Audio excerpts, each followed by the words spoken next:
Bienvenue dans cette vidéo essentielle, où nous plongerons au cœur des Incoterms, ces termes commerciaux internationaux qui régissent le transport de vos marchandises à travers le monde.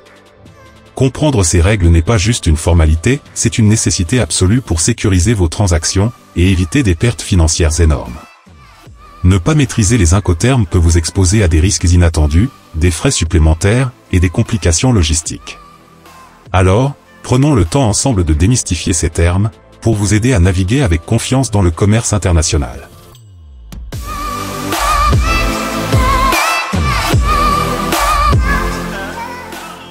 Le terme Incoterm est composé des premières lettres de l'expression « international »,« commercial »,« terms ».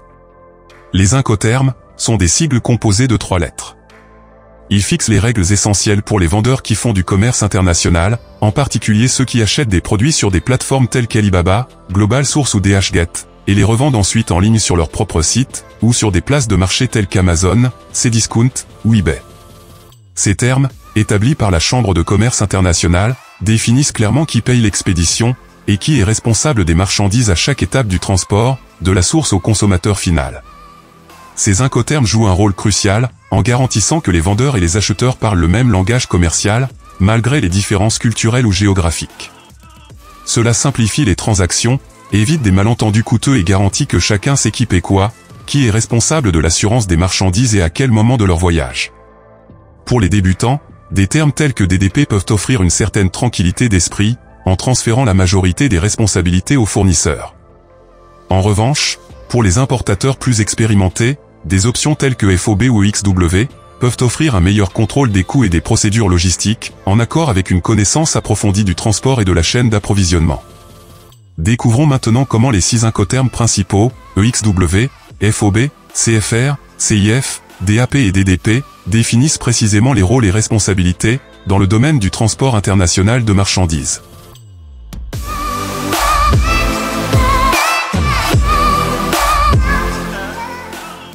L'incoterme XW, ou Ex-Works, signifie que le vendeur met vos marchandises à disposition dans ses locaux, tels qu'une usine ou un entrepôt.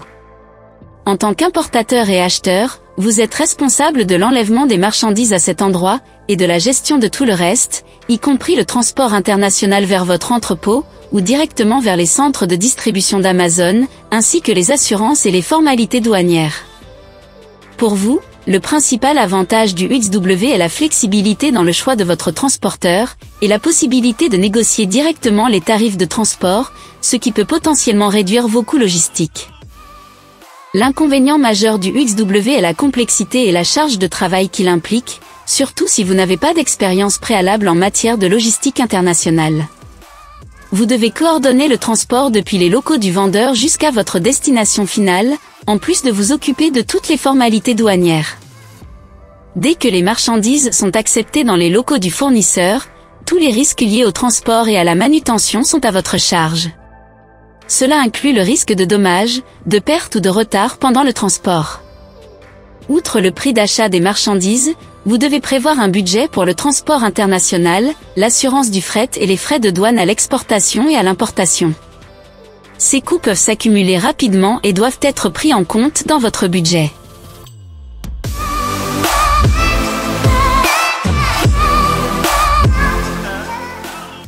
L'incoterme FOB indique que le vendeur est responsable des marchandises, jusqu'à ce qu'elles soient chargées sur un navire au port d'embarquement. Une fois les marchandises à bord, la responsabilité est transférée à l'acheteur, qui prend en charge le transport maritime et toutes les étapes ultérieures, y compris l'assurance et les formalités douanières nécessaires à l'importation. Le principal avantage pour l'acheteur, en particulier pour un vendeur Amazon, est la clarté du point de transfert de responsabilité.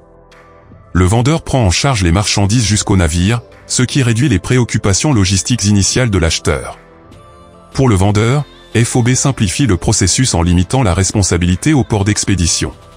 L'un des défis pour l'acheteur est la nécessité de gérer les formalités d'expédition et d'importation, qui peuvent être complexes, sans une compréhension adéquate des processus logistiques internationaux. Dès que les marchandises sont à bord du navire, l'acheteur assume tous les risques de perte ou de dommages pendant le transport maritime.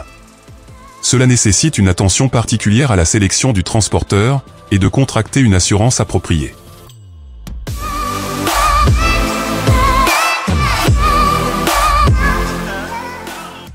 Le CFR signifie que le vendeur doit couvrir les coûts et le fret nécessaires pour acheminer les marchandises jusqu'au port de destination convenu. Toutefois, une fois que les marchandises ont franchi le bastingage du navire au port d'embarquement, le risque de perte ou de dommage est transféré du vendeur à l'acheteur.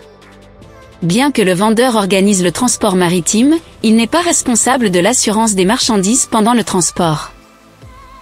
Pour l'acheteur, le principal avantage du CFR est la simplicité de savoir que le vendeur organise et paie le transport jusqu'au port de destination. Cela peut faciliter la planification et la budgétisation pour les acheteurs, qui n'ont pas à se préoccuper des détails du fret maritime. Malgré la prise en charge du transport par le vendeur, l'acheteur reste responsable de l'assurance. De plus, une fois les marchandises en mer, tous les risques liés au transport incombent à l'acheteur, ce qui nécessite une attention particulière à la couverture d'assurance.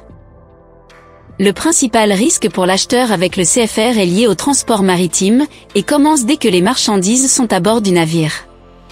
En l'absence d'assurance adéquate, l'acheteur peut être exposé à des pertes importantes en cas d'endommagement ou de perte des marchandises pendant le transport. Bien que le vendeur assume le coût du fret jusqu'au port de destination, l'acheteur doit être prêt à assumer le coût de l'assurance et tous les frais supplémentaires, à partir du moment où les marchandises atteignent le port de destination, y compris les frais de déchargement, les droits de douane et le transport jusqu'à l'entrepôt final, ou le centre de distribution. Un conseil pour les débutants. Il est essentiel de comprendre la nécessité d'une assurance maritime adaptée pour couvrir votre cargaison. La collaboration avec un agent d'assurance ou un transitaire expérimenté peut vous aider à obtenir la couverture la mieux adaptée à vos besoins.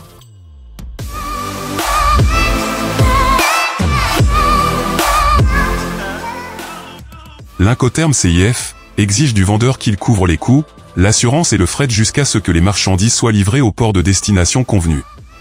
Contrairement au CFR, le vendeur doit également souscrire une assurance pour protéger les marchandises contre le risque de perte ou de dommage pendant le transport maritime. Le principal avantage pour l'acheteur est que le vendeur prend en charge non seulement le transport, mais aussi l'assurance des marchandises jusqu'au port de destination. Cela simplifie la tâche de l'acheteur qui n'a pas à se préoccuper de l'organisation du fret maritime ou de la souscription d'une assurance. Bien que le CIF comprenne une assurance, l'acheteur doit être conscient que le niveau de couverture de l'assurance peut être le minimum requis. Il peut donc être nécessaire de souscrire une assurance supplémentaire pour obtenir une couverture complète. En outre, l'acheteur reste responsable des coûts et des procédures une fois que les marchandises sont arrivées au port de destination. Comme pour le CFR, les risques liés au transport de marchandises sont transférés à l'acheteur dès que les marchandises sont à bord du navire. L'acheteur doit s'assurer que la couverture d'assurance fournie par le vendeur est suffisante pour ses besoins.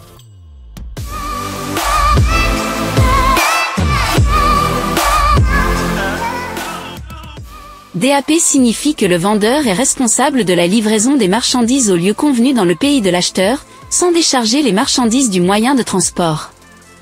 Le vendeur couvre tous les coûts et les risques liés au transport des marchandises, jusqu'à ce point de livraison. Toutefois, l'acheteur est responsable du processus de dédouanement, et doit payer les droits et taxes à l'importation. Le principal avantage pour l'acheteur est la simplification de la logistique, puisque le vendeur organise tout le transport jusqu'au point de livraison convenu. Cela permet à l'acheteur de se concentrer sur d'autres aspects de son activité, tout en minimisant les étapes du transport international. Bien que le vendeur soit responsable du transport, l'acheteur doit veiller à ce que le processus de dédouanement soit géré efficacement une fois les marchandises arrivées. Cela nécessite une bonne connaissance des formalités douanières, et peut constituer un défi pour les personnes moins expérimentées. Les frais de transport jusqu'au lieu de livraison convenu sont à la charge du vendeur. Toutefois, l'acheteur doit tenir compte des frais de dédouanement, des taxes, des droits d'importation et de l'acheminement final des marchandises depuis ce point jusqu'à leur destination finale.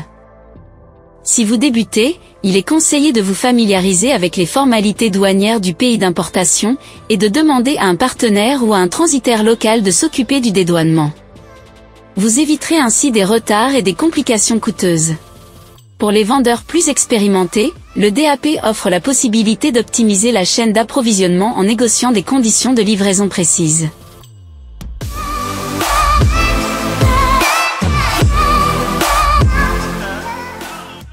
Le terme DDP signifie que le vendeur assume l'entière responsabilité de la livraison des marchandises, y compris tous les frais de transport, les risques associés, les taxes et les droits de douane jusqu'à la destination convenue.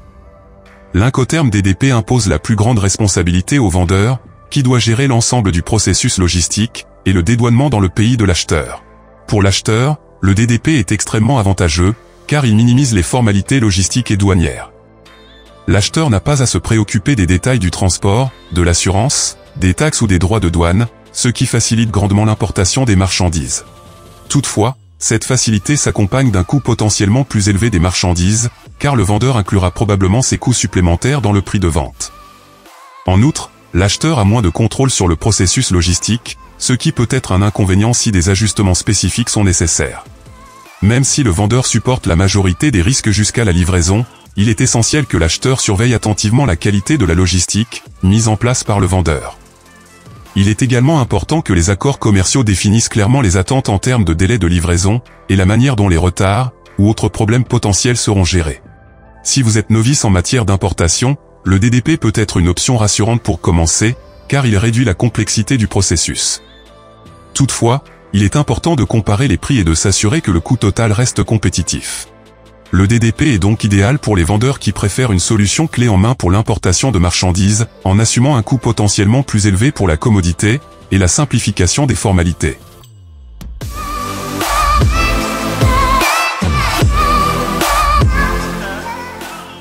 Lors de l'importation de produits destinés à être vendus sur Amazon, le choix du bon Incoterm est essentiel, car il influe directement sur la gestion des coûts, des risques et des responsabilités logistiques. Pour les vendeurs débutants, l'importation peut s'avérer complexe en raison des défis logistiques et douaniers qu'elle implique. Pour eux, le DDP est idéal, car il confie aux vendeurs toutes les responsabilités, y compris le dédouanement et les taxes. Les débutants peuvent ainsi se concentrer sur leur activité sur Amazon, sans se préoccuper de la logistique. Bien que potentiellement plus coûteux, le DDP réduit considérablement les risques pour les vendeurs débutants, en simplifiant le processus d'importation. Avec une meilleure maîtrise de la logistique et des procédures douanières, les vendeurs expérimentés peuvent opter pour le FOB ou le CFR, qui offrent une plus grande flexibilité et un meilleur contrôle de la chaîne d'approvisionnement. Ces Incoterms permettent de négocier des conditions de fret plus avantageuses et de personnaliser la stratégie d'importation, optimisant ainsi les coûts et la gestion des risques.